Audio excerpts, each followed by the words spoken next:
Hey, how you guys doing? It's your boy Beasley back at it again with another episode in the Potential Prodigy series. This is the series where I basically show you what stats to look for when you're recruiting. That way you guys can find as many generational / elite / star dev people as possible, and you can avoid all those normal and impact devs, whether you're doing an online dynasty or offline dynasty. These tips are pretty much universal, and from what I've been told, this series has helped out a ton of people, so I appreciate you guys. Shout out to all you guys who pull up to the streams, pull up to the Discord. I appreciate each and every single one of you guys. You guys mean the absolute world to me. If you've missed any episodes in this series, I will have them all linked in the description down below. So if there's a position group you've already wanted to see me do, like corners or running backs or QBs, all of which have already been done. So if you're new, you can go find those videos down there. And if there's a specific archetype you're looking for, I do have all those previous videos now officially chaptered. So you can just skip the archetypes you really have no interest in and find whatever you need. The previous like goal, you guys obliterated the last two like goals I've given you. The first one was 300 likes, and you guys hit that in like 3 or 4 hours. The second one was, I think, 500 likes, and you guys smacked that again in like 6 to 7 hours. So I'm going to actually try and push you guys for this video. If this video reaches 750 likes, I will keep my word and keep chunking out these episodes. As long as you guys keep supporting the episodes, you guys keep loving it, showing praise, I will keep doing my part if you guys keep doing your part. As you can see on the screen, we are going to be covering edge rushers in this video. The edge rushing archetypes are, if you do not know, speed rushers, pure power rushers, athletes, which we'll talk about why they're basically not really athletes later, edge setters, and pure power. So at the beginning of this video, I know I normally don't do this, but I'm actually kind of curious. Of those 5 archetypes, what do you think before you watch this video are the best 5 archetypes in general? And then by the end of the video, if your mind has been changed on, some archetypes, if they surprised you, or if, all along you really knew what the good ones were from the bad ones. So without further ado, actually, wait a minute. Can't finish the intro here. If you want the specific numbers for any of these videos, all the data points, the hard numbers will be in my Discord free of charge. It is under the section CFB cheat sheet for CFB 26. I would presume this will carry over into college football 27. So assuming the numbers don't, magically become different, more than likely it'll carry over year to year knowing EA. But if they do change in CFB 27, I will just go and redo the entire thing as per usual. But yeah, if you want to know the exact numbers for yourself, go to my Discord. The rules are pretty much all the old stuff will be there, and the archetype I'm currently working on, that'll get pushed back for like a week or so. So if you specifically want to find the stats required for QBs, running backs, cornerbacks, those will be on the Discord. For defensive ends, it'll get probably updated within 3 to 5 days after I post this video, just because it's a ton of data, and so you got to give me some time to like transition it from pen and paper to Discord. So yeah, if you have any questions, the data's there. There you go. And yes, I don't charge you anything. All I ask in return is a like, a comment, and a subscribe. It would mean the absolute world to me. And no, I don't feel the need to nickel and dime my audience to make a quick buck sharing them readily available information. That's just not who I am. But if you guys can, please become a membership. Memberships do get some perks on the channel, one of being early access to all my videos. So the video you're watching right now, you in fact got to watch it early, whether it's a week early, a few days early, hours early, what have you. You get the early access to all of my content, so you can get a little ahead of the curve and much, much more. So be sure to check out the perks on the channel and become a membership. Now, with all that being said, we can hop right into the video. So the first defensive lineman group I am going to cover are going to be speed rushers, and mostly because they're my favorite. If you guys have watched my content, watched my streams, especially my streams, I really, really, really value speed rushers in this game. Later in a bit of this section of the video, I will cover their abilities and what stats to look for and stuff like that as per usual. But long story short, speed kills in Madden. Speed is always killed in Madden, and to the surprise of no one, speed kills in CFB as well. If you can just outrun people, that puts you at a significant advantage. And to the surprise of nobody, on average, speed rushers are the fastest archetype in this game, and not just speed and acceleration, which really shocked me. Because I might, after this entire series is done, do a whole athlete-specific video on just the athletes. But I feel like EA has this wrong. In my humble opinion, I don't think any archetype should be faster than the athlete archetype, because that's the point of the archetype, is to be more athletic. Like, as you guys can see, the gentleman in front of you, Kevin Friedman, 5-star gem, national number one, state number one, position number one. This dude is a freak across the board. In fact, he's the best defensive lineman speed rusher I found, or edge rusher. I gotta specify it, not doing D tackles here, just edge rushers. But this freak was the best player I found by a wide margin. He's insane, and that's why I'm showing you him first. But by and large, these guys are the fastest by a wide margin. It is kind of insane just how much faster they are than the athletes, which is weird because as you'll see, later on in this video, EA gave the athletes inflated other stats because they didn't inflate their speed stat, which to me is just really odd. But all that yapping aside, what are the core values, Beastly? I got you. So on average, the awareness for these guys, whether you're doing 4 or 5 stars, is going to fluctuate between the mid 60s and low 70s. So just to give you an example, the ballpark, again, these numbers will be on Discord eventually when I get around to then uploading them. But that range is between 64 and 73. The lowest awareness I found was 64. The highest I found was 73. Just to give you a little ballpark of what I mean. For the strength for this archetype, on average, it was high 70s to low 80s, which is interesting that they're not weak, but they're definitely not as strong as the other archetypes in this category. But it's just a little interesting there. Acceleration is mid to high 80s. Block shed is low 60s to high 60s. Tackling is high 70s to low 80s. Hit power is low 70s to high 70s. Power moves, which is super weird. I know you probably shouldn't care about power moves on a speed rusher, but I find this personally interesting. They can range between the high 50s and the high 60s. They have almost a 10-point swing on power moves, which is really interesting because, again, they were speed rushers. Then the big bad stat, the stat they're supposed to be known for, is finesse move. This has a very, very, very tight window, which is interesting to me because they also have a very tight cluster with power rushers, which we'll cover the next group. But the finesse moves are basically low to high 80s.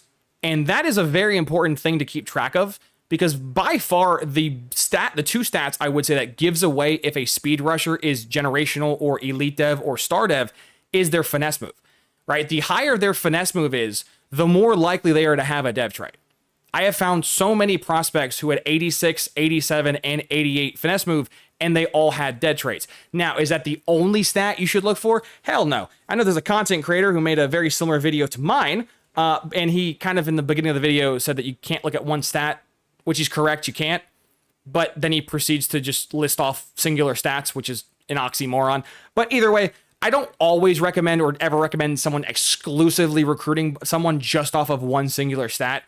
But if you were to completely ignore the rest of the speed rusher stat, finesse move is very valuable, right? I'm not recommending you do it, but you can kind of get away with just, do they have 87 or 88 finesse move? If so, they're pretty good, right? I didn't find anyone higher than 88. This was the highest I found, but it would be kind of cool if there was like 90. I didn't want to sit there for the amount of hours I've already spent doing this video. But either way, I digress.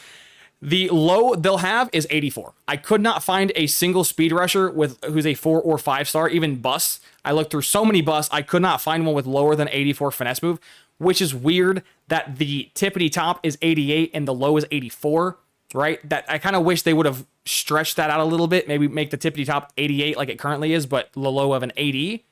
I don't know why it's so tight, but there you go. And then the other stat that, to the surprise of nobody, that is also incredibly valuable is speed. These guys are the fastest across the board in both acceleration and speed. And again, I'm not telling you just to look at one stat, but if you were to do a combination of acceleration, finesse move, and speed, if you find someone with 86, 87, 88 speed with 86, 87, 88 finesse move, the odds of them having a dev trait, specifically a high dev trait, is almost 100%. I think the entire time I found all these classes, I found one person who had high finesse move and high speed. And they were a bust. They were normal dev. Everyone else had basically star or elite dev. They either had 0 caps or like a couple caps. Speed and finesse moves, so this, again, surprise of nobody, is the two most important stats for this archetype. Also acceleration, keep that in mind. When I say speed, I'm mostly referring to both speed and acceleration, but there's an actual stat called speed, so I can kind of get you confused there. And lastly, their pursuit. Their pursuit's very interesting. They have a very kind of wide pursuit range, being from the low 70s all the way to the low 80s. So when you look at the stats in the entirety, again, I'm not recommending you just look at one stat, but if you do a good like 3 or 4, like if you find a speed rusher, a 4 or 5 star, again, I know this guy's a green gem, in the middle left of your screen. But don't look at gems. As you guys know from watching this series, gems mean absolutely nothing. You can find generational players with no green gems, and obviously you can find players with green gems who are insane. Gems, I think, are just a random chance of showing the player, hey, look at this guy, but if you do that yourself, you don't really have to. A new stat I have since recorded for you guys, and what we'll be doing moving forward, and I'll have to retroactively go back and do them for the other groups I didn't do them for, but the average size class, or the average spawn rate, I found this really interesting. So I went to their last 11, or my final 11 classes I documented. And of the final 11, on average, these include 4 and 5 star, by the way, 10, 10, 8, 10, 8, 12, 6, 9, 6, 6, and 13 spawned. So a majority of the last 11 classes I did had double-digit speedsters. So this is, kind of, I don't want to say it's the East-West Playmaker effect, but with East-West Playmakers, they were the easiest running back group to predict based off of their stats, and they also spawned the most. Now, Speed Rushers didn't have the highest overall spawn rate. That went to a different group, but they do spawn a ton. And considering you only need a couple key stats to judge them most of the time, it kind of made it a 1 and 2 thing where it's like, yeah, you could go and gamble on other, archetypes, as we'll cover later in the video, but there's really no need to, because again, it's just speed, finesse move, acceleration, and maybe if you threw a fourth one in there, strength. I don't know if you have a combination of someone who's incredibly fast, incredibly good finesse move, has incredible acceleration, and upper percentile strength. I don't even know if that's physically possible to spawn a normal dev player with all those criteria, but there you go. The next player I'm going to show you is going to be someone who's star dev. This is a player who I feel like was very close to being elite dev. He just lost on a couple key areas, and we'll, again, run down the list momentarily. So awareness, 71, low 70s, upper percentile, check. Strength, 81. Ironically, not that bad, but not good either, right? As the ranges here is high 70s to mid 80s. So he's kind of smack dab in the middle where he's not the strongest, but not the weakest either. Acceleration of an 88, upper percentile, check. Block shedding of a 66. That's also, again, just like the strength, smack dab in the middle, where there are much better ones with base block shed than him out there, but there's also much worse. So if that was better, that'd probably be why he'd be elite dev and not star. Tackling, 81, again, upper percentile, almost capped out there. Hit power, his is 77, which sounds bad, but for these guys, the highest I've ever found was 78. So he's upper percentile for hit power. Then you got power move, his is 63. That's, again, not bad. That's kind of smack dab in the middle. So, he doesn't really struggle anywhere. He kind of has a lot of just pretty good stats. And obviously, you guys can see between the acceleration, the finesse move, and the speed, he has some, shining things. Speaking of which, finesse move of an 86. Again, the highest I ever found was 88 from the other gentleman above him. So he's pretty solid. 86 is not the bar you want to exclusively look for. You can find, actually, I think I can show you momentarily, but there's plenty of finesse move players with 86 and they're still normal dev. You got to have the rest of the stats to kind of harmonize. And then speed, as you can see it right there, 82 speed. Again, that just falls right in the middle where it's like, yeah, he's not slow, right? On the slow end, you don't want to see someone with like the 70s. That's not fast, obviously, but he's nowhere close to the 87s, the 88s of the world, which if you kind of add it all up, he's kind of decent at everything with a couple key shining areas. And I think that would perfectly describe what a star player is, where if he was just a little faster in terms of the speed and he had just a little more here and there, he would be like the guy above him, elite dev. What else is really cool for this comparison is these guys are both 5-star players. Sometimes it's a bit annoying comparing 5 and 4-star prospects because even though their stats are very similar, there are small differences. Normally, there's not that big of a difference between a 4 and 5-star, so I kind of cluster them into a group together. But there are little differences, so it's kind of cool to have 5 for 5-star just to compare them both. And by no means am I trying to say like Kevin versus Lorenzo, like one guy's a bum. No, they're both really good. But personally, I'd rather have the DN with 88 speed, 88 finesse move, and almost 90 acceleration versus the DN with 82 speed, 86 finesse move, and 88 acceleration, right? They're both really good, but I'd rather have the generational guy that's up here versus just the really good guy down here. Next, I will show you what an impact one looks like. Again, You'll see a trend here with these stats. Awareness, almost the worst you can possibly have. He's a couple points shy from being just the worst awareness threshold. In the strength, again, same department, 77 strength is really bad, especially for these guys. That's really bad. Acceleration of an 84, again, like the worst percentile. He's basically the lowest percentile for the first 3 stats listed. Like, he's just not doing very hot. Block shedding, again, lowest percentile at 61. That's horrible. Then for tackling, he does improve a little bit at 80 tackling. That's not neither good nor bad. That's just smack dab in the middle. Same thing for hit power. 74 is not good, not bad. It's just smack dab in the middle. Power moves of a 65. That's upper percentile, which is cool. For finesse move, 85. That is just 1 point higher than the bare minimum, which I've already talked about was 84. So he's not obviously terrible. 84 would be the worst, but he's not that good, right? Speed, 80 speed again. You want to see 86s, 85s, 80s, 87s, like high 80s, not borderline 70s. He's not very fast. And then pursuit is also smack dab in the middle. Again, could be worse, could be better. And again, I think that kind of perfectly describes an impact dev player, where if they had all of the bells and whistles of a star dev player, they would obviously be a star dev player. Kind of like if my grandmother had wheels, she would be a bike kind of thing, where he does struggle on a lot of key attributes, but he also is average in others and good in others. So it's kind of a mixed blend of struggling, but also not. So it kind of perfectly describes, in my opinion, at least what an impact dev would look like. Now, here's an example of what I meant by you can't judge these speed rushers strictly off of 86 finesse move as much as you would like to. I know he's a bust, but just, I promise you, Larry Roche, I had Larry over here. But I would like to promise you that 86 finesse moves, you know, that's the threshold. If you have high, no, 86 finesse move doesn't mean squat if the rest of your stats also don't, you know, hold up. Like I mentioned earlier, you're looking for finesse move, you're looking for speed, you're looking for acceleration and strength. Let's run down the list for Larry. 80 speed, barely above average, barely above the bare min. The bare min was 79, his is 80. That's really bad. Finesse move of an 86. Smack dab in the middle, right? 88's the best, 84 is the worst, dead middle. So you got the worst percentile speed, average finesse move, acceleration of an 84, again, the worst possible it could be, and then 77 strengths, the worst it could possibly be. So of the 4 key attributes, the 4 key stats, he basically failed 3 of the 4, and then one of them he was average. So again, I recommend you looking at all of their stats. There's a lot of factors here that I recommend, but if you just boil it down to speed, finesse move, acceleration, strength, by and large, most of the time, you can pretty confidently gauge if someone is average, slightly above average, generational, or elite, or generational at the very end. Lastly, a new little segment I'm going to be doing on top of the average size of the class, or the average archetype spawn rate, as I've done, which is new information. Another thing I'm going to start doing is ranking them amongst their brethren, just so you can see where they stack across the board.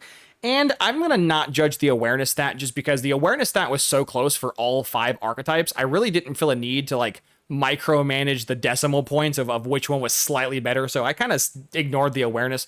The rest of their stats, though, there are a big difference. So we're going to go ahead and judge them.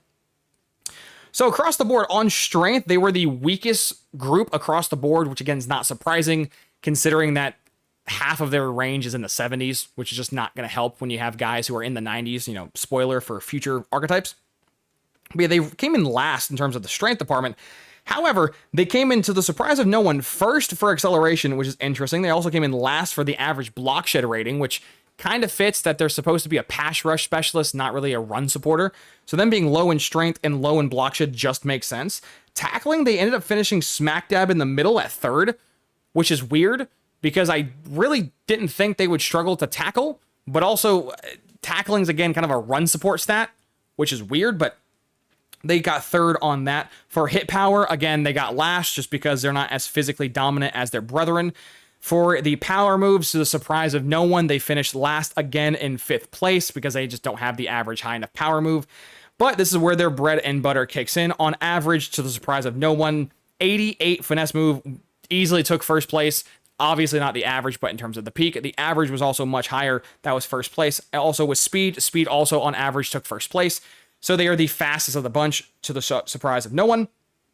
And then the pursuit was almost the worst. So if you guys can kind of see what they did with their archetype, they made them hyper fixated on pass rushing and really struggle in the run department. Obviously, outliers do exist. You could upgrade them, right? If they have no skill caps, you can make them as good or bad as you see fit. But that's kind of what this archetype is supposed to be good at. And in my opinion, whether you're playing the computer, whether you're playing a person, whether it's an online or offline dynasty, pass rushers are what you need, right? The game is very pass heavy. This game is very offensively focused. Specifically passing, you can, if you're a good enough player, kind of throw all over the yard. So having players on your team with specifically the stats they have and the abilities they have kind of helps a ton. But yeah, all that shows you what it looks like as you're recruiting them. Let me go ahead and show you what they look like after they're already on your team. So as I love to do, I love to show you what they look like, as you're in the process of getting them. Then I also love to show you what they look like when they're already on your team. Here is George Wick. Must be the spawn of John Wick. I would hate to see him on the field. At 6'6", 231 is not bad for an edge rusher. Anywho, elite dev as per usual. I always be recruiting me my elite devs. Love recruiting. Favorite part of this game.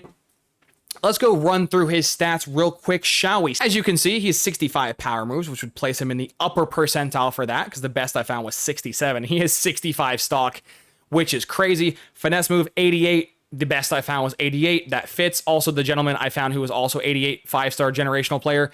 This guy's a 5-star generational player, elite dev. I think that's pretty safe. If you find a edge rusher with 88 finesse move, the odds of them being elite / generational is pretty freaking high. So I'd go ahead and safely hop on it if you can. For strength, 81, that puts him middle of the pack, which is not, the worst, but not the best either. For hit power of a 78, that puts him upper percentile again. That checks that list. The fastest speed rusher I found was 88 speed. This gentleman's 89. So that would obviously put him upper percentile. So I'm going to go back and retroactively, change these notes. Because obviously if I found one in this dynasty, that's, it can go there. But either way, I found an 88 speed guy. This guy is 89. Either way, that is incredibly fast. And 91 acceleration would put him also just a smidge faster than the fastest I found. So there you go. Checks off those boxes. Next, let's go into run supporting. Block shed, he is actually at 65, which again looks bad. But that puts him in the smack dab in the middle between 60 and 69, so that's pretty good to me. Tackling, the best I ever found was 83. His is 82. Upper percentile there. For pursuit, the best I ever found was 80. His is 79. So this dude pretty much, even awareness, right? I know I didn't factor that into this because it's so similar, but even his 70 awareness is upper percentile. So this dude pretty much checks every single box. And I know he's a sophomore. I always get those obligatory comments. Why didn't you show us a freshman? It's really simple. I mean, I feel like I got to explain this constantly, but I keep everyone on my roster, right? It's that simple. He didn't see the field, right? This guy didn't see the field. This guy didn't see the field, right? This guy is the starter. He's maxed upgraded. He will see the field. This guy is just sitting collecting tokens. Anyways, that's not the point. But yeah, there's my first example in George Wick, and I'm going to show you another example. So on my Vandy account, the coach build that has every perk in the game, let me know down below if you would like a video on how to do that. And it took me like 30 hours of streaming to get every perk in the game, naturally, not glitching or cheating or exploiting. It was a fun time. Anywho, this gentleman, Zach Beatty, as you can see, another 5-star elite dev. Let's go flip over his stats, shall we? Power move being a 60 is actually really bad. That puts him in the lower percentile, which is not good, but as you'll see momentarily, power move doesn't really matter. So like him being good or bad is just arbitrary. Finesse move 86, not good, not bad, smack in the middle. Again, the highest I found was 88. The lowest I found was 84. So that puts him smack dab in the middle. For strength, again, 81, not the best, not the worst, puts him in the middle. For the hit power, 77. The best I ever found was 78.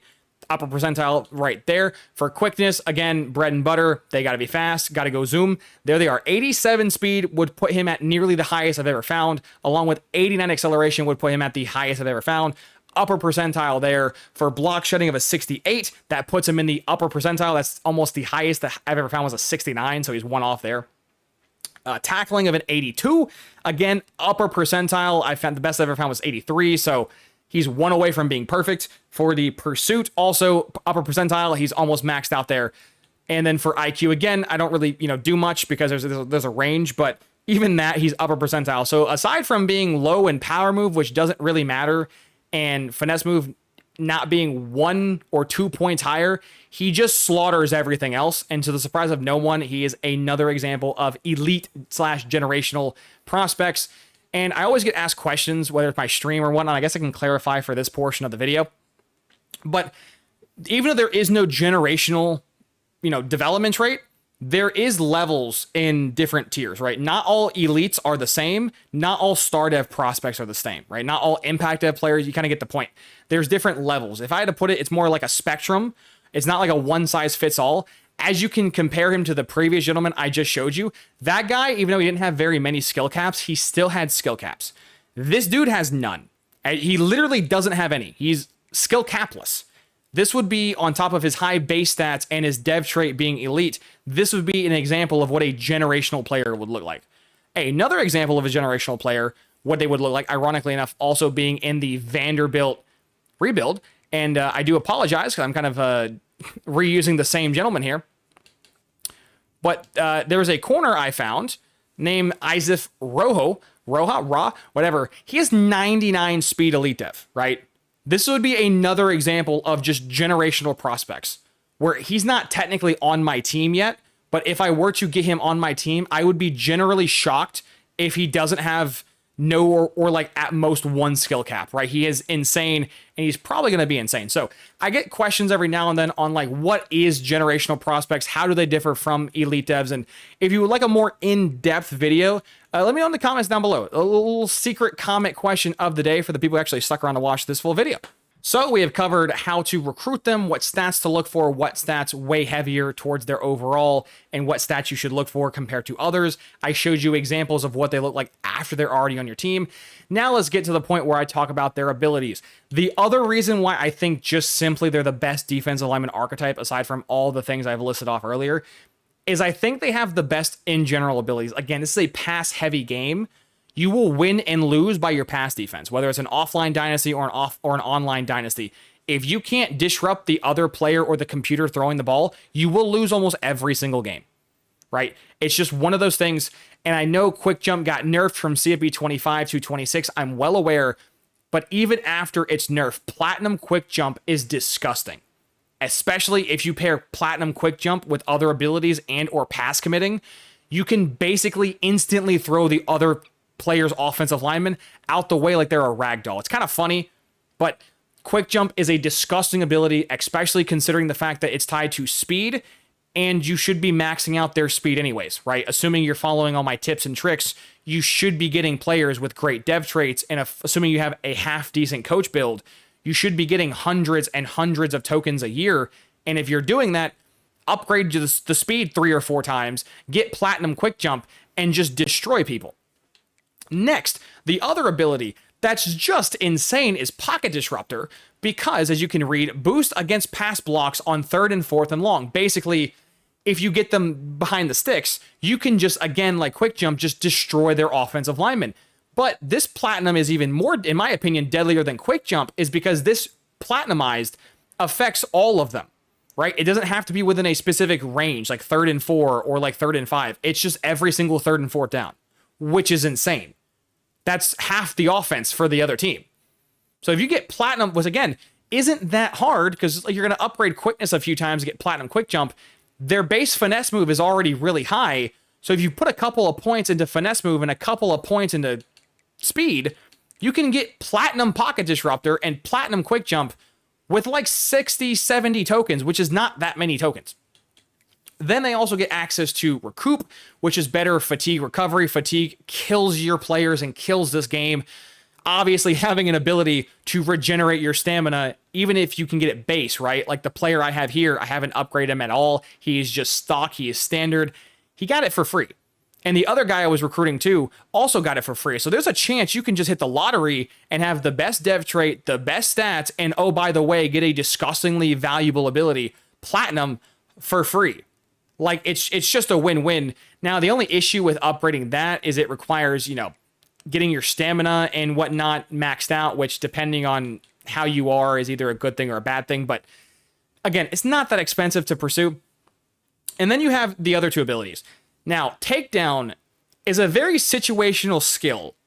But if you're playing against someone that has, I think it's called Magician, or whatever the ability is called, where basically you can't sack them whether they're in or out of the pocket, that ability is annoying. If you remember playing CFB 25, the Milrow had that last year, and he was basically untackleable behind the line of scrimmage. It was awful. It ruined the game. This ability hard counters that. if he gets his hands on the quarterback, they are going down. Doesn't matter what your abilities are, doesn't matter what your break tackle is, you're going down. And because that ability is tied to tackling, they already have pretty good tackling. So just like the other 3 abilities, you slap a couple of upgrades here, you're going to get a phenomenal ability. Now, would I rush this and make it platinum? No. If I'm like trying to min-max, I'd probably stop at like silver. I think gold and platinum is kind of overkill, but if someone has platinum break sack, you kind of want to match that with platinum takedown. But if they don't have that oddly specific ability, you don't really need this ability because from my experience, tackling QBs is not that hard when they don't have abilities. So I would put this kind of towards the bottom because, again, it's very situational. And lastly, we have Duress. This ability, in my opinion, is the single most destructive ability, whether it's in Madden, whether it's in college football. This ability is disgusting. Basically, there is no gunslinger in this game. So throwing the ball, you have to throw it early enough. Otherwise, you're going to get a throw at a sack animation. You're going to have a rush throw. You're going to have stuff happen. With Platinum Duress, you can impact the quarterback from, I believe, 4 or 5 yards away.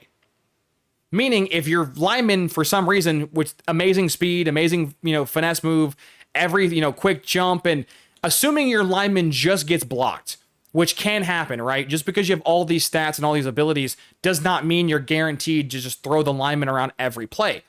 But with Duress, you can still impact the throw and impact the quarterback and make him throw a red ball or make him throw a bad pass when they're blocked.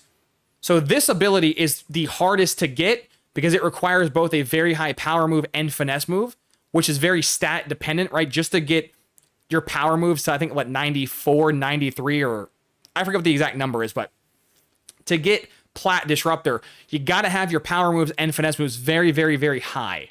So that's a bit hard, but I can assure you it's worth it, right? If I had to basically choose every single time when I'm building these guys, what I would max, I would always try to max out Duress.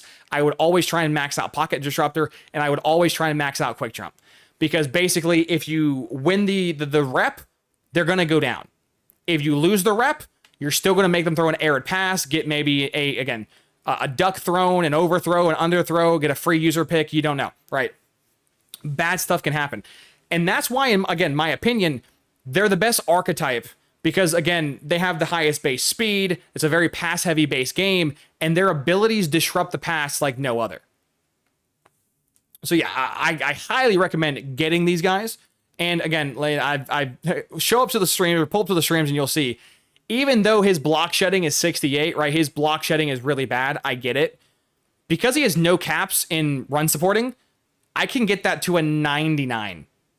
So if your guy obviously has like a ton of skill caps, that could be a problem. But I can assure you, if there is no skill caps or very few, you can get the block shedding high enough to where he can be a menace in the run game and obviously a monster in the pass. So those are my reviews of Speed Rushers. Now let's get into archetype number 2. So next we have their little brother, their cousin, whatever you want to call this in the family tree. We have the Power Rushers. Now here's the funny thing about Power Rushers.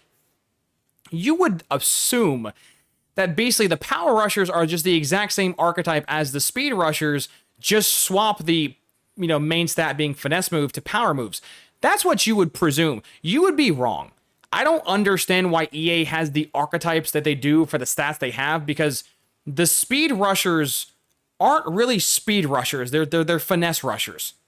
And these guys are Power Rushers, yes, but they're significantly slower, which is kind of the main drawback here is that, again, I know this guy, Jabari, what are these names? Jabari Olasini.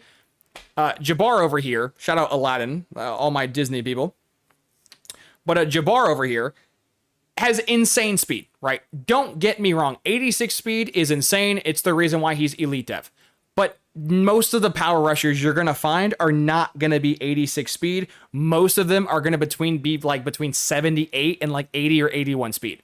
They are significantly slower than the speed rushing counter type, even which is weird because you would think they'd be the same, just swap out one move for another. But that's not the case. Here we will cover their stats very quickly. For the power rushers, on average, their awareness is fluctuating between the mid 60s and the low 70s. Their strength is between the low 80s and low 90s. Their acceleration is also low 80s to high 80s. Their block shed is high 60s to low to mid 70s. The tackle rating is high 70s to the mid 80s.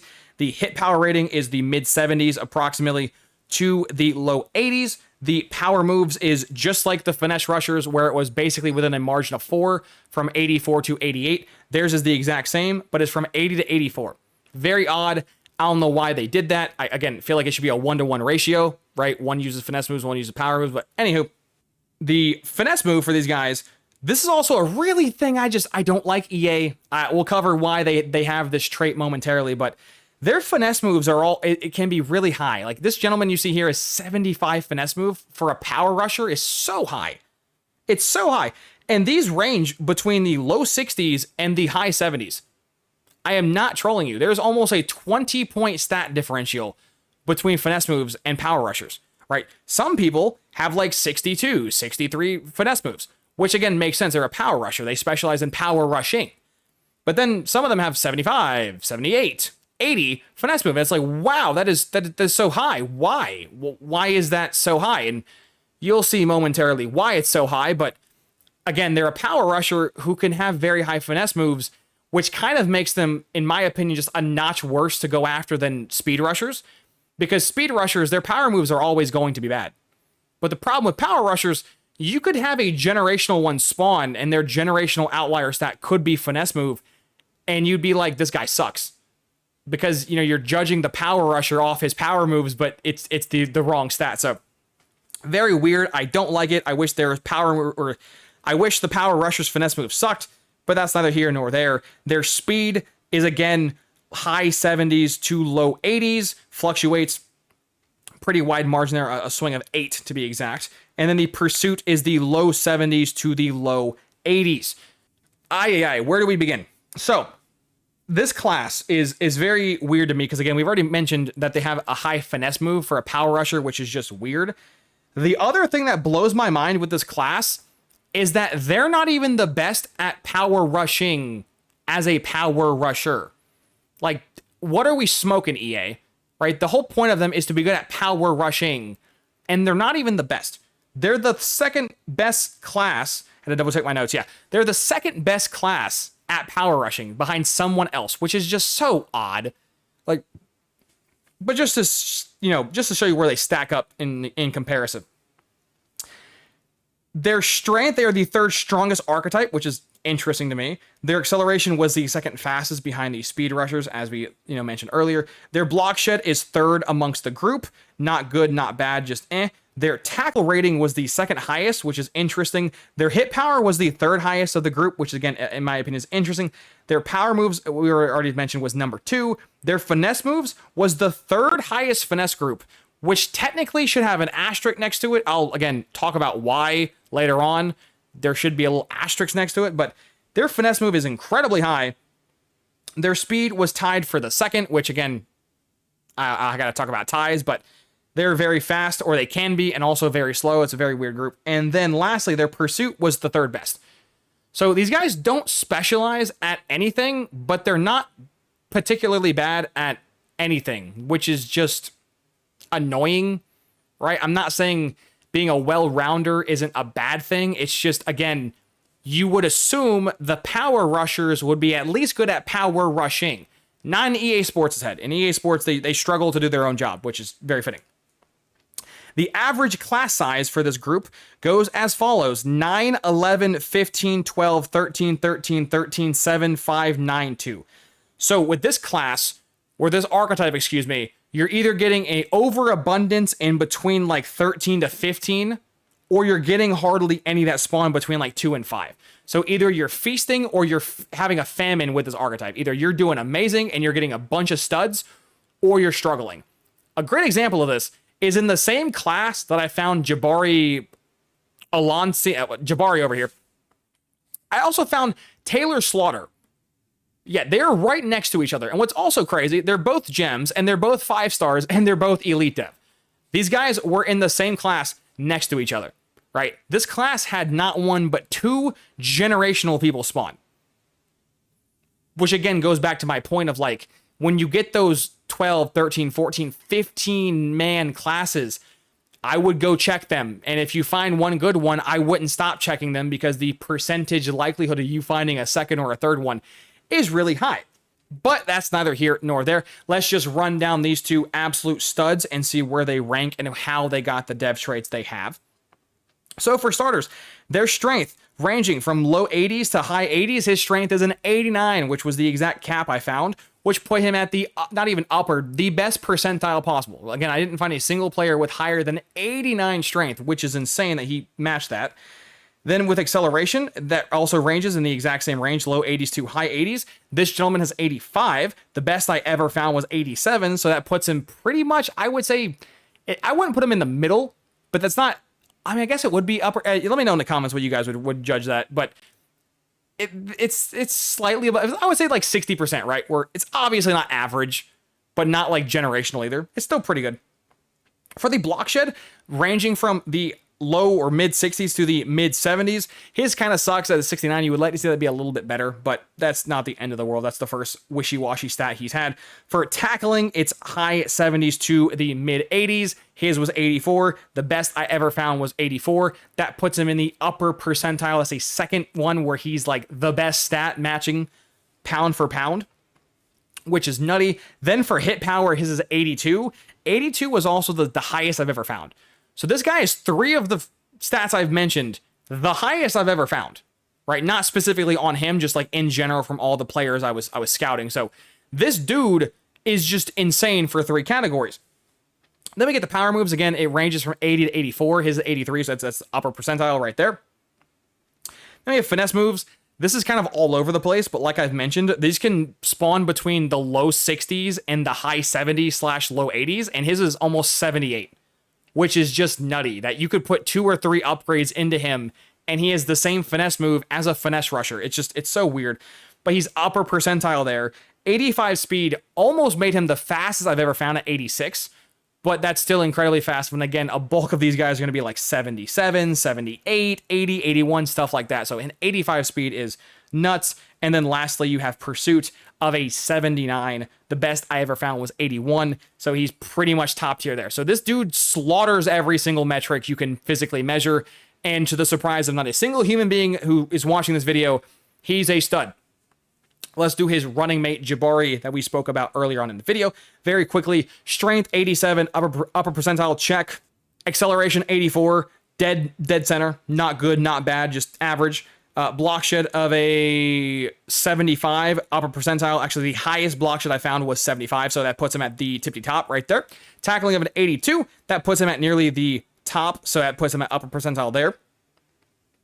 Hit power of a 79, ironically puts him in the middle, right? The lowest I found was 75, and his is 79, so he's 4 points away from the middle, and he's 3 points away from the top, so that kind of around 3.5, so you can't have a 79.5 hit power. It'd be kind of funny if you could, but that puts him in the middle. Then for power moves, as mentioned earlier, 84 is the cap. He has 84, tippity top right there. Finesse moves, again, 78, 79 was the highest I've ever found, and his is 75. So he's, again, like 4 or 5 upgrades away from being a finesse rusher, which is just disgusting. 86 speed, that ties him at the fastest I've ever found.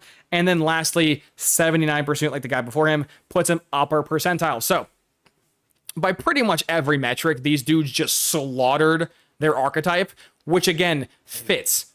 And with this archetype, kind of as I mentioned earlier with these speed rushers, if you had to just boil it down to just a few stats and just ignore the rest, which again, I don't recommend. I recommend looking at the entirety.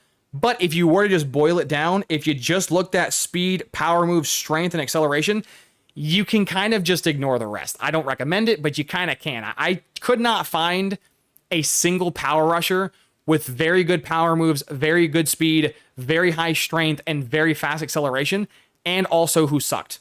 So even though you get 8 stats available here, you don't really need all 8. That you can kind of just simply look at those 4 and for the most part lead you straight. Now, would I recommend that? No, but you kind of, if you're in like a super rush and you're super lazy, you can kind of just do that, and it just makes sense. They're the most 4 important stats they have, and there you go. The next example I'm going to show you will be Andre Bias. Great name. He is a star dev prospect. And again, he's just lacking in a couple stats in a couple areas from really truly being special, which again, I think perfectly summarizes what star dev players are. They're just a couple ticks, a couple notches away from being truly great. And we'll go over his stats. Strength, 85, again, dead center, not good, not bad, just center. Acceleration, nearly the top. Block shed, towards the exact middle again. Tackling, 79, that puts him in the middle again. 81 hit power puts him nearly the max. 84 power moves, he's at 82, dead center. But as you can see, like I was referencing earlier, he has 70 finesse move, which is just so much finesse move, which is just insane for a power rusher. I don't like it. It hurts my eyes.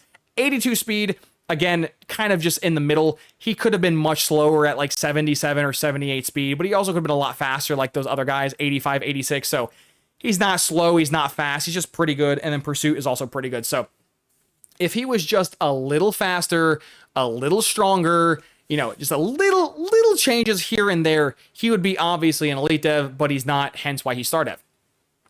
Still really good for the record. He's still really good, just not as good as the guys in front of him, sadly. Then the next gentleman, Henry Solomon. Again, what are Henry, King Henry over here. Run through his stats very quickly. 84 strength's really low. That is 2 points away from minning out, so not good strength, which again is a very vital stat. 84 acceleration, again, he's 2 points away from minning out, not good. Block shedding of a 69, again, he's 2 points away from minning out. If you haven't noticed, there's kind of like a trend here where he's just barely fighting to stay afloat from being like the worst possible, which is not a thing you actually want. Tackling, again, 77 was the lowest I've ever found. And he's a 78. So again, he's staying afloat, but he's not really doing anything great. Hit power is pretty good, 81. That's really good. I'll give him that much. That's good. Power move of an 84. He minned out at an 80. Again, bad. Finesse move of a 66. Again, he minned out. That's really bad. Speed of an 82. Again, that's like the saving grace of him. I would say that the reason why he's not normal dev and he's impact dev is because of his speed and hit power.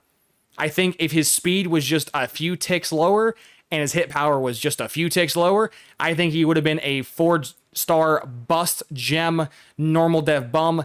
But because he hit just in a couple areas, which I, again, think represents impact dev players the most, where clearly they're better than normal dev players, but they're not better than star dev or elites or generational prospects. So just kind of how it see fits. And ironically enough, the gentleman right below him is normal dev. I am not going to go down every single stat again, but just know lower percentile strength, acceleration, block shedding. He's slow, right? He barely hits the minimum for power moves. He has decent hit power, has no finesse moves, right? He's just bad across the board. And again, the impact dev is just slightly marginally better, which again is the reason why he's impact and why he's normal. So those are obviously what they look like on your recruiting board. Let's hop into what they look like on your team. So for the one actually unupgraded player that I actually have on my roster, normally I like to try to show you guys actual freshmen, players I physically couldn't upgrade if I wanted to, but you know, sometimes I just don't have them on any of my dynasties. Anyways, that's not the point. Eric Gallen, great name, 5-star freshman, generational player, as you guys will see. What bada bing, bada boom. Dude has 2 stat caps. He is absolutely insane. Let's just quickly run through his stats. That way we can get into the other archetypes because this video is already an hour long. And that's pre-edit. Oh no. But let's look at his power moves of an 84. Again, that's the cap. There you go. Next is finesse moves of a 77. That again puts him upper percentile there. Strength of an 88, upper percentile there. Hit power 81, upper percentile. Quickness, he's 83 speed, which again, you would like that to be a smidge faster, but I can kind of overlook it considering the fact that this kid's just slaughtering every other, category. Same thing with acceleration, upper percentile. Block shedding of a 70, which is neither good, not bad. It's just kind of smack dab in the middle.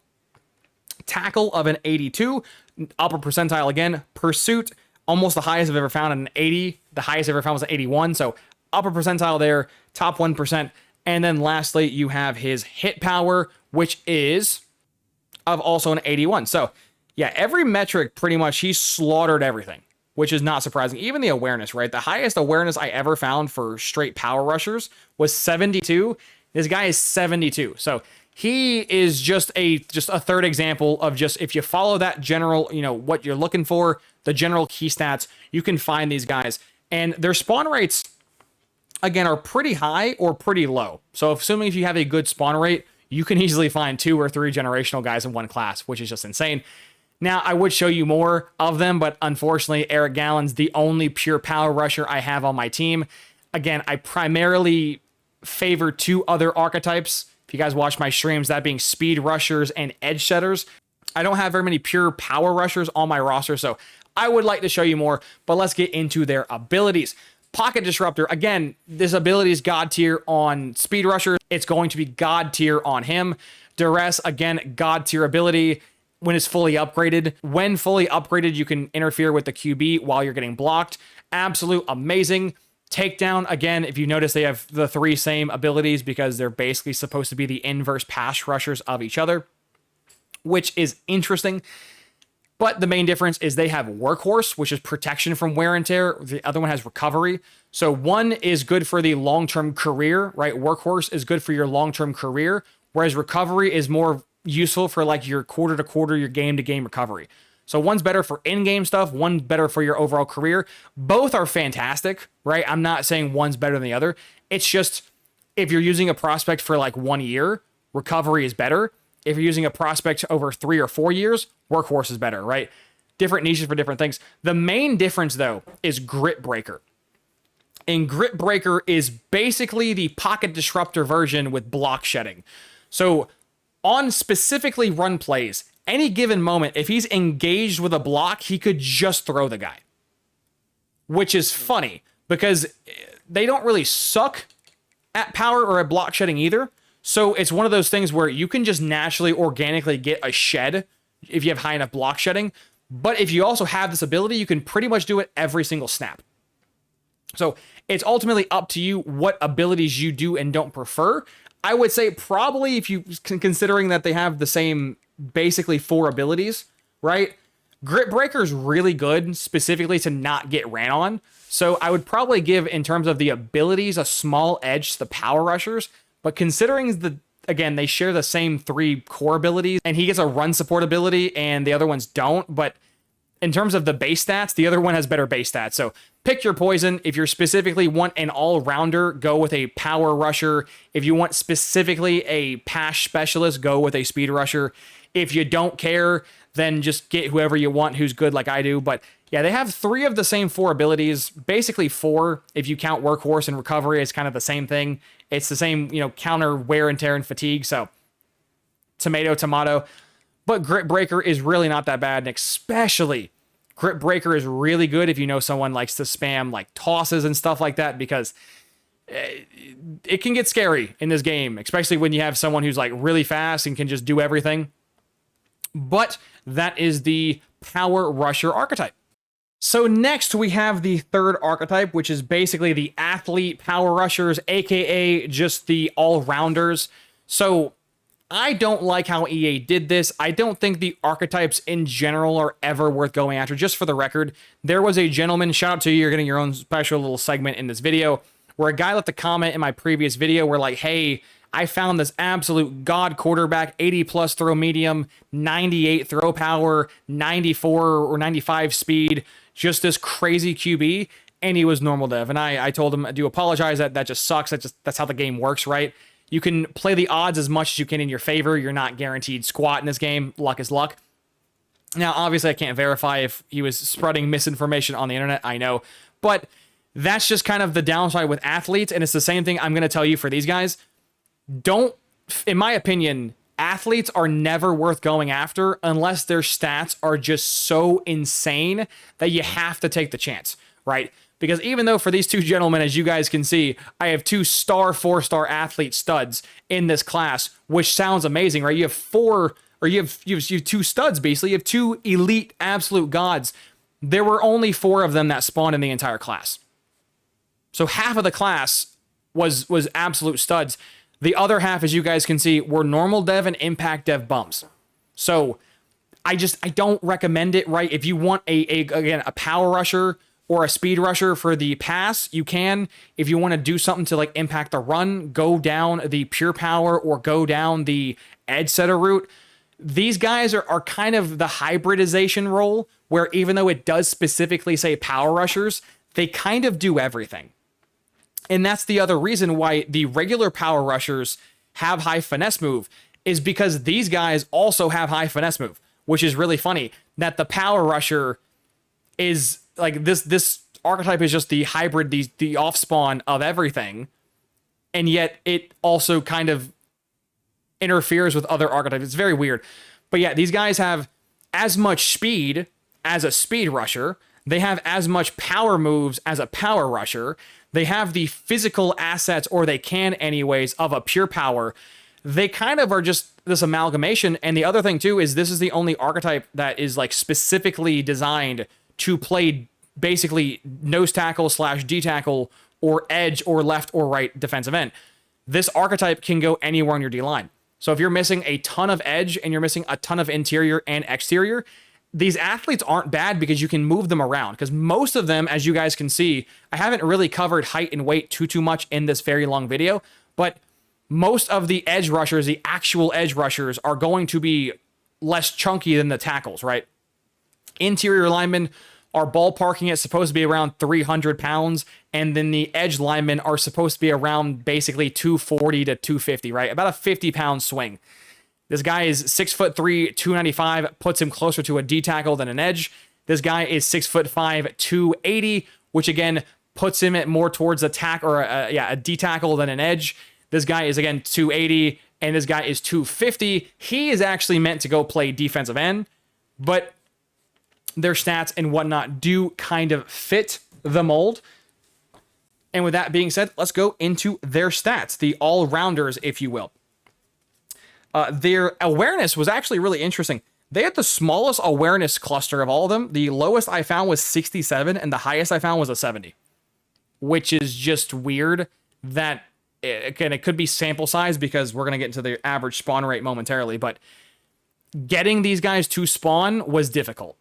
So therefore, obviously, my statistics on them might be a bit skewed considering the low quality, but I can't, like, again, I can't force stuff to spawn like I can in Madden, right? In Madden, if you're doing drafts, you can go into the setting and change like the spawn rate. You can't do that in CFB 26, so I'm kind of at the mercy of the game. But yeah, the rest of their stats are: their strength is mid 80s to low 90s. The acceleration is low 80s to high 80s. Their block shed is high 60s to low 70s. Their tackle is high 70s to low 80s. Their hit power is mid 70s to low 80s. Their power moves and finesse moves are pretty much all three the exact same, low 70s to low 80s. Their speed is high 70s to, again, mid 80s. Their pursuit is low 80s to low 90s. And here's an interesting curveball for you guys. As you guys know, I love to talk about athletes and their extra stats, right? Kind of like how an athlete east-west playmaker can more times than not swap to a corner or a safety, and an athlete contact seeker running back can move to defensive end or linebacker. A lot of the athletes in this game can play multiple things. So I went and checked what other things you can swap the athlete power rushers to. And to the surprise of me, you really can't swap them to anything except for defensive line. Like, they don't have a high enough blocking stat to move them to O-line. They can't play quarterback. They can't play receiver. They can't play tight end. They can't play anything on offense. And then on defense, their hands and or coverage is so abysmal, you can't move them to linebacker. You can't move them to safety or corner. They're kind of just stuck at line, which begs the question, why would you even give them the athlete archetype if they're just stuck to playing the defensive line? Right? Again, to reference QBs too, an athlete QB could play running back. They can play quarterback. Obviously, they can play tight end. They can play linebacker. Running backs can play pretty much everything. But these guys are just stuck to the D line. So why even? I don't like that A, this archetype exists and it's the same name as another archetype, but B, it doesn't fit, right? Like, this archetype shouldn't be athlete power rushers. It should just be the all-rounders, right? We have the well-rounded offensive lineman archetype. I don't get why we don't have that for D linemen. It just makes no sense to me fundamentally. But in case there's any psychopaths out there, yes, I have the data for you. Their catching stat ranges from the high 20s all the way to the low 50s. So the lowest one I found was 30 catching, and the highest one I found was 46. Again, small sample size could skew some stuff, but generally they can't catch, which means if you move them to linebacker or safety or corner, good luck catching interceptions with someone with 30 catching. But basically, that's fine, right? They can't catch, big whoop. They also can't play zone, right? Their zone coverage ranges from the 30s to the 50s. Not sure if you guys have watched my threshold video, but the beginning zone threshold starts at 70. So the fact that you have to insanely upgrade these guys just to get to the lowest threshold possible is kind of a problem.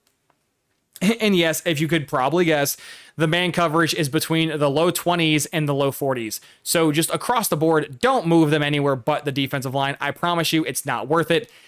You could try to move them to linebacker and dump like 100 points into them catching, right? You could try, and with just sheer volume of tokens, like I'm sure if you have 255 tokens, you can maybe make them a decent linebacker. But at that point, just go get a good linebacker. Like, why try to shove a square peg into a round hole when you can just go get a round object for the round hole? I don't see the logic here. But where they rank in terms of all the other groups, they have the second strongest on average. They have the second highest acceleration on average. They have the fourth best in terms of block shedding. They're the third best for tackling. They are the fourth best for hit power. They are the third best for power moves. They are the second best for finesse moves. They are tied for second place with speed, which I referenced earlier.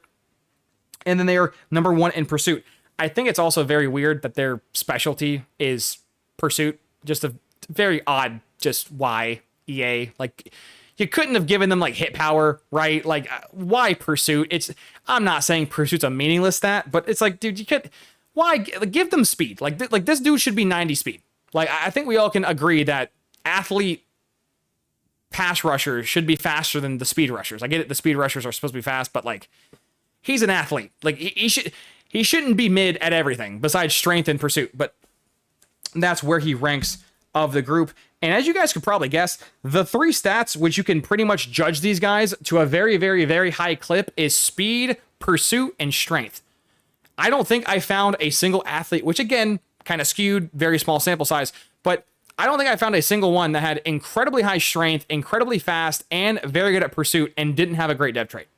Now, mind you, these two players right here fit that mold. The player below him has decent pursuit and decent strength, just a few ticks short from being the elite ones, but he's also incredibly slow. And the guy below him has god-awful pursuit. He's not very strong. He's not very fast. He just kind of sucks all across the board, hence why he's normal dev.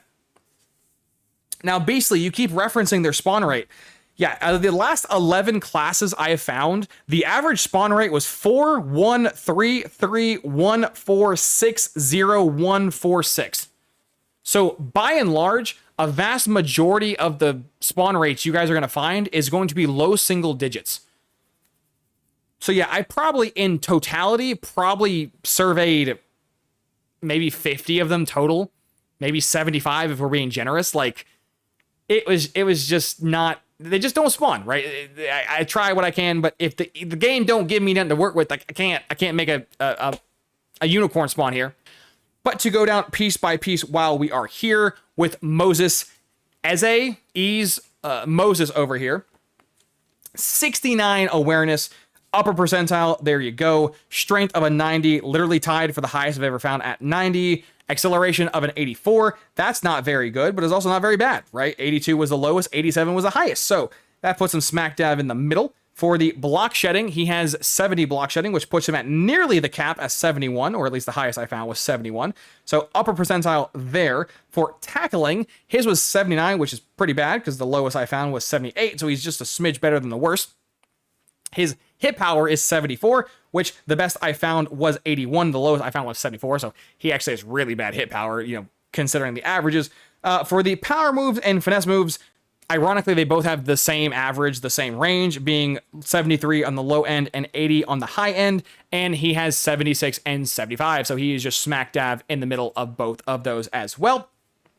Then speed, the fastest I ever found was 86, he's 84, very high percentile speed, and again, pursuit, the best I ever found was 90, his was 87, so he's probably, again, because it's not like a one-to-one thing, he is elite dev, yes, but he's not a very good elite dev, right? Like I definitely wouldn't call him generational. Like by no means would I say he's generational, but he's also better than most of the other ones. So compare that to his running mate, Nigel Adai. What, again, these names, awareness, nearly the worst, right? Lowest I found was 67. His was 68. That's not very good. Strength, again, 87. Highest I ever found was 90. So he's kind of there. Not too strong, not too weak. Acceleration, 84. Again, smack dab in the middle. Block shed, very high, 71. He is 70, so very high. Tackling, again, nearly upper percentile there, just very high. Hit power, again, very low at a 74. Could be a lot better. Power moves, very bad, but finesse moves, very high. Kind of the conundrum here is that they're athlete power rushers, but he struggles to power rush, make it make sense. Then you have the speed, which is 83, which again, not the slowest I've ever found. The slowest I found was 77 speed, but like the fastest I found was 86. So he's not slow, but he's not fast either. He's just kind of, a fast jogger on the field. And pursuit of an 86, the best I found was a 90. So he's kind of mid, but that kind of, again, goes to show you just the randomness with these guys and athletes in general, that it's kind of just a mixed bag across the board. And again, you can look at this class and be like, Beastly, this was a great class. There was 1 impact and 2 elite devs. So 75% of this athlete class had a dev trait. But man, it's just, why would you risk the dice? Why would you roll the dice and risk RNGesus fucking you when you can just go get any other archetype that you can more consistently scout? Again, not saying you can't scout these guys. You clearly can. Look for speed, look for pursuit, look for strength. Those 3 stats are absurdly high. Good chance they have a dev trait, but it's not 100%. So just keep that in mind. You will get burned. Happens to all of us. The only way you can avoid getting burned by athletes is just don't go after athletes. Fun fact. So just like the other example I like to show you when they're on your team, this is going to be this gentleman when you're on said team. So as you can see, he's a freshman, no tokens, none of that nonsense. As he's star dev, I would like him to have been better dev trait, but hey, worst case scenario, he's not. Another thing you can tell that this guy is the athlete, and I'm not confusing a regular power rusher for an athlete power rusher. As you can see by his weight, he's 6'3", 290, which again, that more arcs out to be a D tackle than a D end. So again, another example how, Beastly, you're confusing the, no. This save file is very old, but again, with the right height, the right weight, and the right stats, I can differentiate between the regular power rushers and the athlete power rushers. Speaking of which, let's go look at him, shall we? 78 power move, upper percentile. 78 finesse move, upper percentile. Not a shocker there. 89 strength puts him 1 tick below the best I've ever found. So obviously top 1% there. Hit power of a 79, also very high. Very absurdly high. Wow, that is 1 point away or 2 points away from being the highest I've ever found. That's nuts. Speed, he's on the slower end, unfortunately. Again, you would like to see these guys closer to like the 84, 85, 86, but he's a bit of a chunker munker, if you know what the old people say. Shout out all my unks out there. But yeah, he's kind of slow. Acceleration's not bad, right? Obviously would like to be higher, but he's 2 points away from the best I've ever found, so he's not too shabby there. In the block shedding department, he's actually better than the best I've ever found. So there you go. His generational stat more than likely was block shedding right there, just an FYI. The best I ever found was 71. His is 76. So there you go. His block shedding is through the roof, which if I saw that at the beginning of this little section, I would have led with that, but there you go.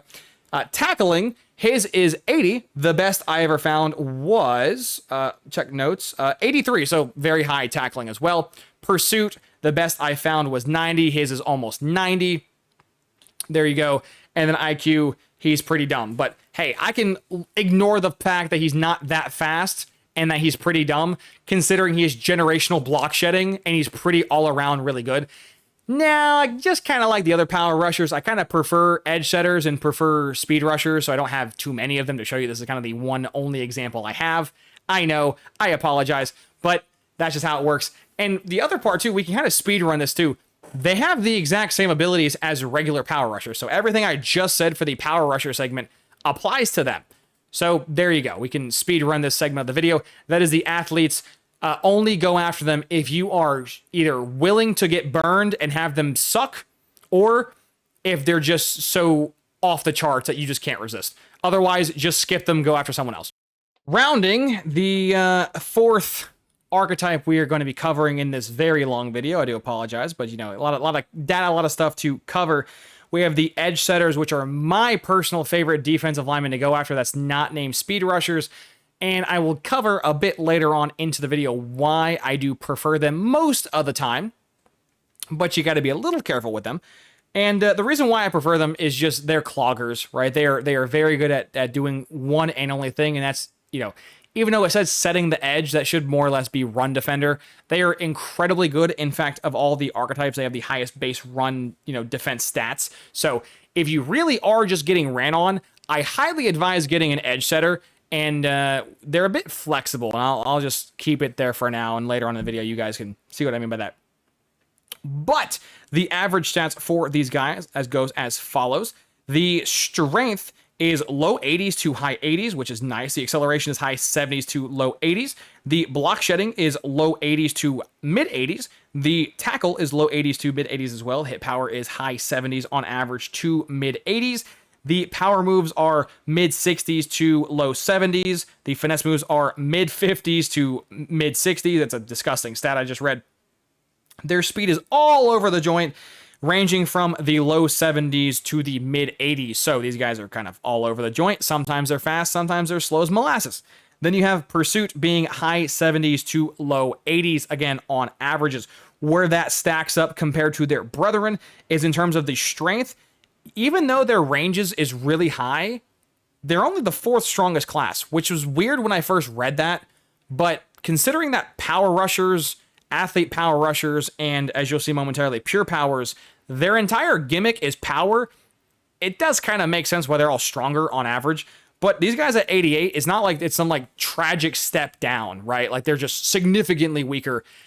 The main four of the archetypes kind of are all strong, and then the speed rushers just kind of get left out. So even though they're the fourth best, I assure you they're still pretty strong. In terms of acceleration, they are the third best on average. They are the number one block shedder, the number one tackle, which again goes back to my point of these guys are basically the run defenders of their group, and they are very good at run defending. I know. Hit power also, surprisingly, was the second highest on average, which is just bonkers that their hit power is really good.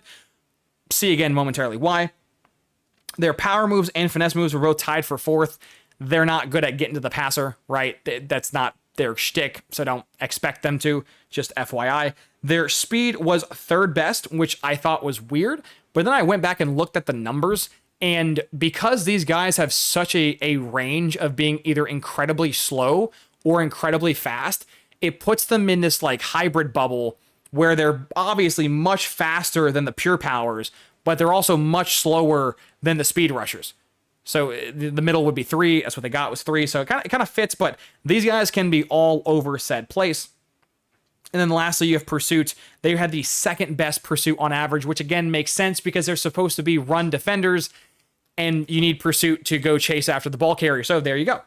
To go over Hugh Heflin, what a phenomenal name. He was a few letters away from being Hugh Hefner. Shout out all my goats out there who know who that is. And if you're too young in this audience to get that joke, go Google who Hugh Hefner is on your work computer and tell HR that Beastly Gaming sent you. That'd be a fun little kicker right there. But let's look at their stats, or his stats, shall we? 71 awareness puts him the highest I found, was tied for 71.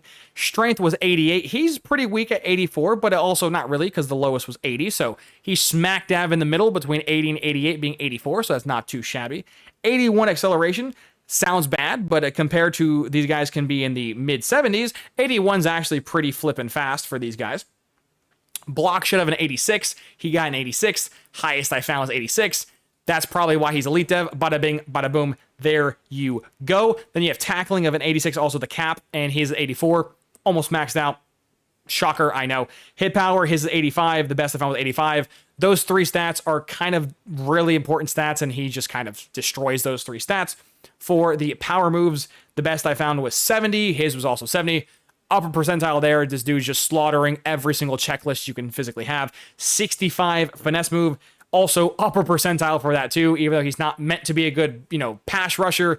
He can, for this is given archetype for his, group, he's very good at doing said thing, which is kind of interesting. Speed 76, he is slow. He is slow. 76 speed is we're starting to get to the slow guys. But again, to be fair, the slowest I found was 70, and the fastest I ever found was 82. So if you give him the metric that the slowest was 70 and the highest was 82, he's kind of slightly above average, like slightly above the middle, but it's still slow compared to every other person we were just yapping about. And then lastly is Pursuit. His is an 82, and the best I ever found was an 82. So right there you go. He overexcelled at so many areas that even though he underperformed in a few other areas, it didn't really matter because he was just that guy across the board. The next gentleman we're going to quickly cover is Vince York. Again, really quickly, strength, middle of the pack, acceleration, middle of the pack, block shedding, nearly maxed, tackling, middle of the pack, hit power, middle of the pack, power moves, middle of the pack, finesse moves, really bad, speed, pretty bad, and pursuit is middle of the pack. So this gentleman is pretty much either at, like I say middle of the pack, but just could be better, could be worse. A lot of key stats. The next group we are going to, or the next one we're going to cover is Cliff Alba, another elite dev. We're not going to just sit time. I have found two of them in the same class, which is kind of indicative to their spawn rate, just like the power rushers. I'll cover that momentarily exactly what it is, but it's very similar to the power rushers. There are many of them, therefore finding several good ones in a class is very likely, but he's pretty good. Again, great strength, great block shedding, great tackle, great hit power. He kind of struggles in some areas, over excels in others, all around the board, especially for a 4-star is really good. It's just a phenomenal player, and of course these two guys, even though one's a 4-star and one's a 5-star, as you guys can see when I just hover back and forth, their stats are pretty similar, which is how you can kind of tell the key stats are key stats regardless of if they're a 4-star or a 5-star. The numbers may slightly change, but it's pretty proportionate. Next we have is Dion Smith.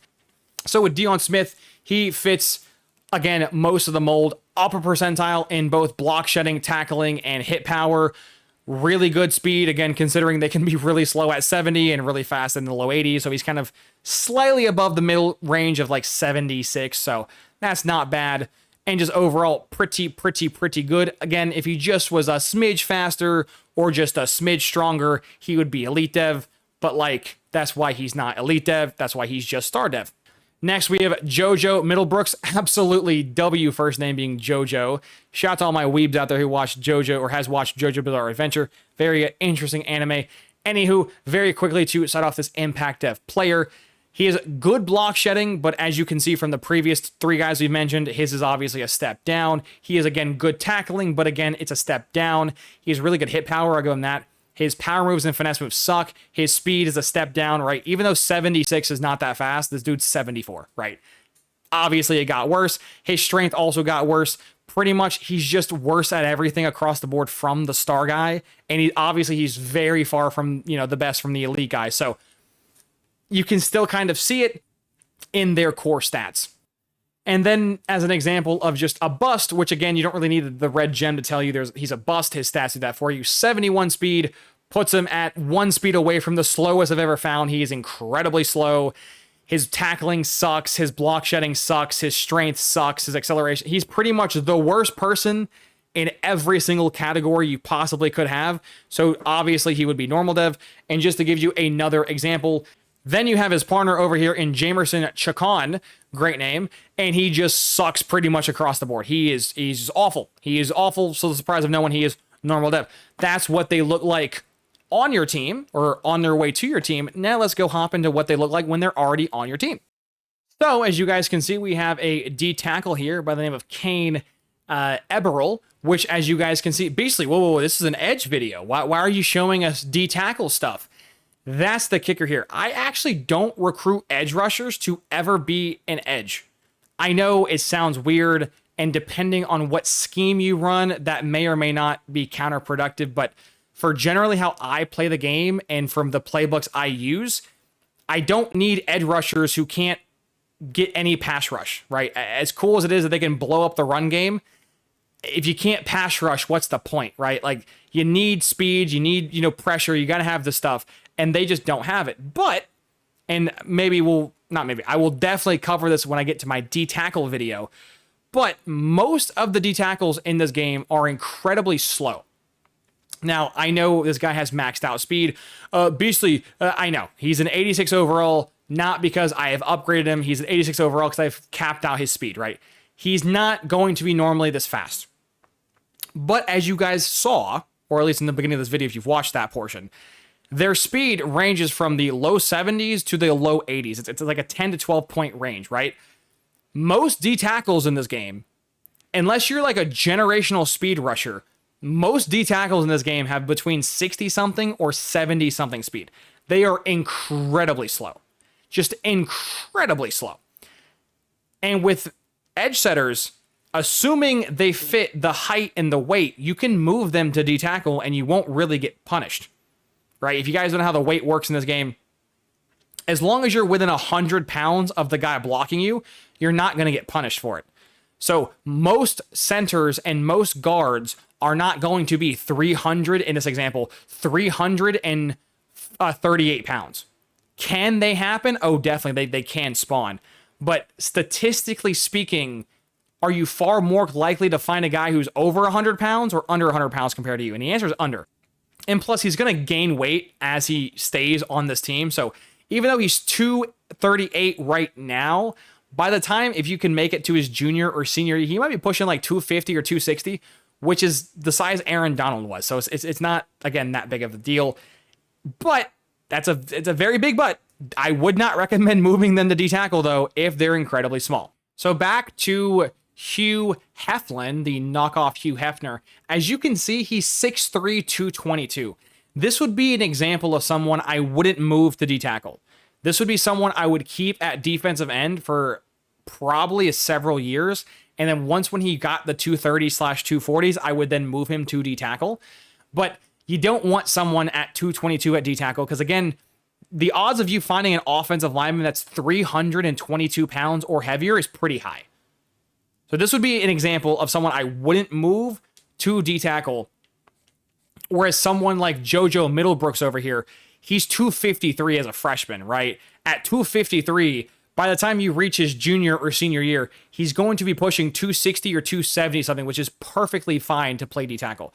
So with this archetype, I think they're better, in my opinion, at D-tackle/nose tackle than they are at D-end.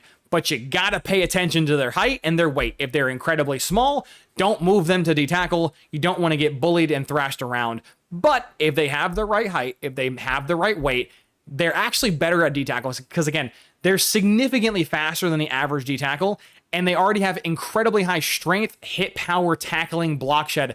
So you can kind of already have them be pretty good. So just keep that in mind. Small, don't do it.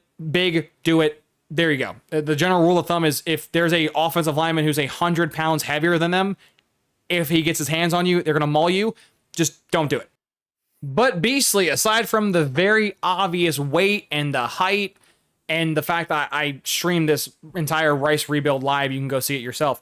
We don't believe you that you turned the 5-star edge setter into a D-tackle. Let's go look at his stats and tell me if any of these stats, aside from obviously the quickness that I upgraded, let's see if any of these stats at all sound vaguely familiar. Strength, an 87 he has. The best I ever found was 88. Check, that fits perfectly. And hit power, the best I ever found was 85. His is 83. Again, upper percentile.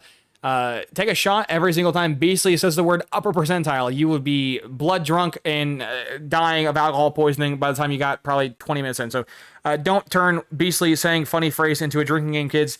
I am not legally or held responsible for the damage to your liver. Anyways, block shedding 86, incredibly high, tied for the highest ever found of also 86. Tackling 85, again, highest ever found was 86. Almost perfect right there.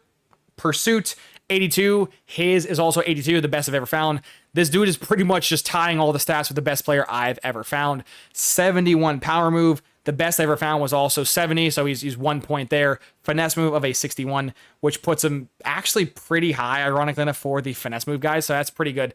And then IQ was a 68, which, again, is pretty high. So for every metric, when he was an edge setter, defensive end, he excelled, which, again, is why I moved him to D-tackle. And so he's not playing this year, and don't let the 86 overall fool you. He's actually an 84, as you can see in the middle right portion of the screen underneath my coach name.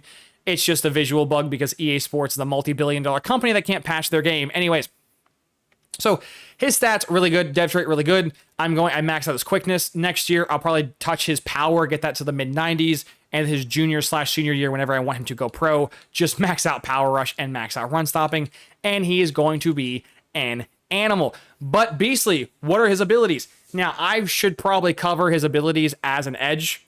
I'm not going to, though, for this video because I don't ever use them at defensive end. So if these abilities are different from his edge stuff, I do apologize, but I don't play them that way, so I'm not going to do that.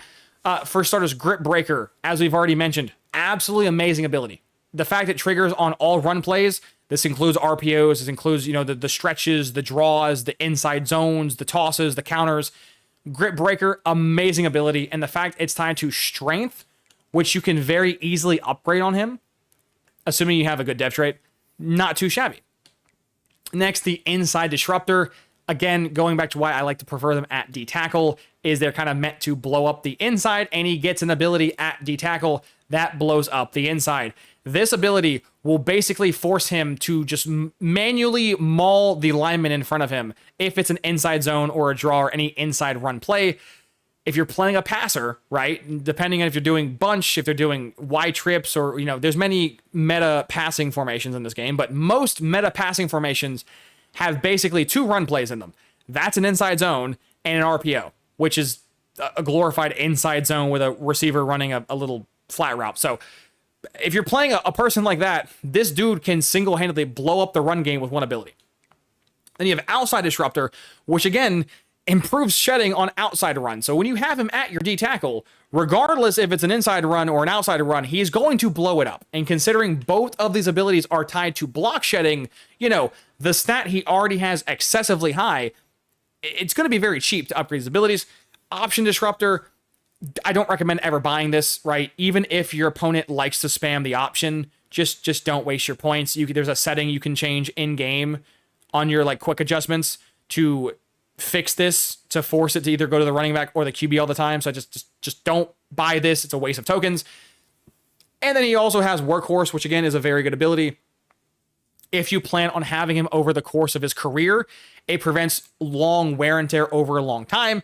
But if you're going to one and done him like I'm probably going to do, it won't matter because by the time he sees my field as a senior or junior with, no playing time, he's going to have all of his stamina. So Workhorse, situational. If you're using him from day one, obviously buy it. It's tied to toughness, and toughness is not that hard. Ever mind JK. Toughness is kind of hard to upgrade. It's tied to strength. So if you're going to get Grip Breaker, you're probably also going to get Workhorse.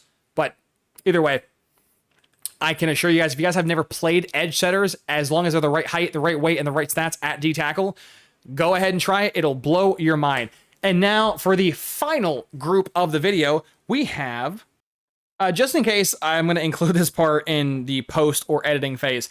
I may not have covered their average class size. The average class size for these guys is 10, 7, 11, 7, 7, 13, 6, 16, 14, 5, and 12. So either you're going to be getting a metric shit ton of them to spawn, or you're going to get hardly any. So just keep that in mind. There you go. Back to the next part of the video. Also, I was going to just move on. A lot of post-editing stuff here. This was a random recruiting class. I didn't realize I had saved on my thing.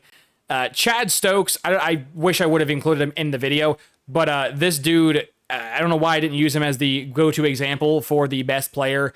As you can see, this is the main reason why I prefer to move them to D-tackle. He's a bit undersized at 221, unfortunately, but just pretend his weight said 235 or 240, he'd be fine.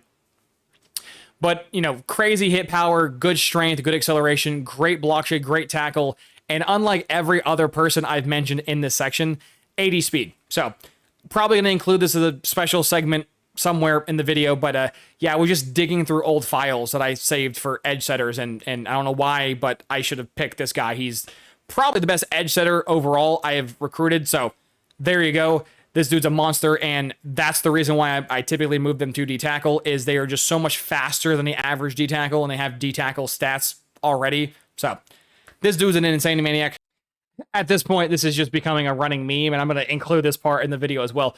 I'm still just digging through my old files of edge setters, and I just found another edge setter, which might as well just include this in the video. So this dude is like the best one I've ever found. I actually corrected the other guy was pretty good. This guy is just slightly better. 82 speed, 80, he's basically low 80s slash mid 80s for everything.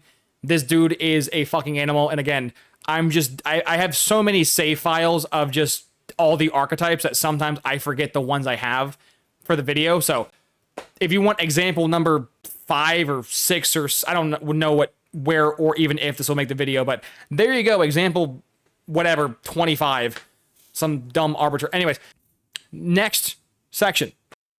Okay, now we get to the final archetype of the bunch. This is the pure power lineman. No need to waste any more of your time. These guys are pretty interesting. Their awareness is again high 60s to low 70s. The strength, these guys are the strongest of all the archetypes, which I find fascinating, ranging from the low 80s to the low 90s. No, I am not shitting you. They have the low 90s as their base strength. When these guys say they are pure power, they are pure flippin' power. They are very strong, or at least they can be. Acceleration, high 70s to low 80s. Block shed, low 70s to high 70s. Tackling, high 70s to mid 80s. Hit power is low 80s to mid 80s. The power moves is high 70s to low 80s, which is ironically enough the highest average power move of the class, which is super weird. That, I mean, I get that they're supposed to be pure power and there is the word power in power moves, but like, how can the pure power guys be better at power moves than the power moves people? It's just EA. Anyways, power moves range from the high 70s to mid 80s. The finesse moves range from mid 50s to low 60s. The speed ranges from the low 60s to the mid 70s. And the pursuit ranges from low 70s to mid 70s. So this gentleman right here, as I've mentioned, is insane. He's probably one of the better ones I have found. And we'll just go down the list tick for tick. 89 strength puts him upper percentile there. Almost max. You'll see the guy who's slightly stronger than him momentarily. But yeah, this guy is insanely strong. Has great acceleration at a 79. JK, that's like... Actually, no, that's middle. That's yeah. It also puts him dead center for block shedding as well. And it also puts him with the upper percentile for tackling. Pretty good hit power at 82. That puts him also more towards the middle. For the power moves of an 85, puts him, upper as well. Not exactly the middle, but pretty good. Finesse moves of a 58, that's pretty bad. But in general, or for this archetype, that's 58 is pretty good. But in general, it's pretty dog shit. For speed, which is the main thing that kind of gave away his dev trait, 73 speed. These guys range from, again, 60 speed all the way to 75. 75 was the fastest I found. There's probably faster than 75. I just couldn't find them because their spawn rate is kind of weird. But yeah, 73 sounds really slow, and for an edge rusher, it is really slow. But again, considering I also move these guys to D-tackle, so a little beastly lore here. Basically, my power rushers and my speed rushers are always my edges, and my edge setters and my pure power guys always move to interior. So I don't really care that typically. I mean, obviously faster is better, but there's not that big of a difference between 75 speed and like 77 or 70 speed or like 65 speed, which is the average speed for most D-tackles in this game. So I mostly move them to the interior. But yeah, this guy being 73 is just insanely fast, considering, again, it's ranging from 60 to 75. And then the pursuit of a 71 to a 75. His really sucks. So overall, a bulk majority of what makes him good is his speed. Right, he's just so much faster than everybody else. He's also really strong, which is a key stat. To give you the ranges for where they average for what, They are the strongest unit on average. They have the third best acceleration, the second best of the bunch for block shed, the second best for tackling. They have the highest hit power on average. They have the highest power move on average. They have the fifth highest finesse move on average, or the worst of the group. They are tied for fourth. Not really tied. They are fourth in speed. They are fifth in pursuit. They are not very good at pursuing, which is a run stat, which is just weird. But that's the group. And the main key stats you want to look for is strength, is block shed, it's hit power, it's power move, and it's tackling. Pretty much anything that involves the word pure or power, you want to have that. That's kind of what you're looking for, right? Speed, it's cool to be fast, and obviously for speed applies to every defensive lineman, but you kind of don't need to see fast ones to see they're good. Example right now. For all intents and purposes, I don't know how the hell JD Hoke is not an elite dev prospect. Like, this dude just shits all over the previous guy I just mentioned who was elite dev. So this could be just an example of him basically being an elite dev prospect, but the game just didn't give it to him, right? Again, because everything is kind of on a spectrum, right? Not all elite devs are the same. Not all star devs are the same. This dude is just insane. He is yoked out of his mind. As you can see, 92 strength stock. That is the strongest dude I have found in the entire group. He is tied for first place for tackling, for hit power, and for power moves. He is just insane. And then obviously 75 speed was the fastest. So this dude pretty much was the best I found across the board for every stat. And he's star dev, which is in my just weird. I wish he would have just got elite dev, but knowing EA, he's probably a star dev player with no caps, which is just an anomaly, but there you go. And I would like to show you what a normal dev guy looks like, but I actually don't have any in this class. Everyone that spawned in this class was impact dev, star dev, or elite dev, ironically enough, and I really don't have the energy in a 2.5 hour video to go find more classes, so we're going to kind of wrap this up pretty quickly. Dominic Trahan over here, very slow, right? That is a criminally slow. He's decent power move and decent hit power, but he's on the weaker end of the spectrum. Actually, to show you exactly how weak is, he's almost at the lowest threshold for strength. So he's very weak in a core stat that you really have to be good at. His acceleration sucks. His block shedding sucks. His tackling sucks. I mean, he pretty much just sucks across the board compared to the elite dev and the star dev guy I just showed you.